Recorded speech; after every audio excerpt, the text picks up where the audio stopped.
నమస్తే, welcome to today news. Krishna జిల్లా మచిలీపట్నంలోని సర్వజన ప్రభుత్వాసుపత్రిలో 3 రోజుల పసికందు అదృశ్యం కలకలం సృష్టించింది.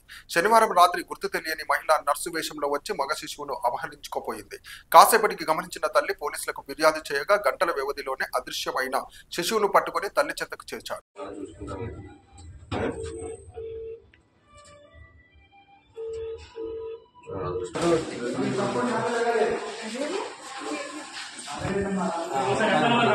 సతీష్ పోలీస్ స్టేషన్ మీరందరూ పక్కన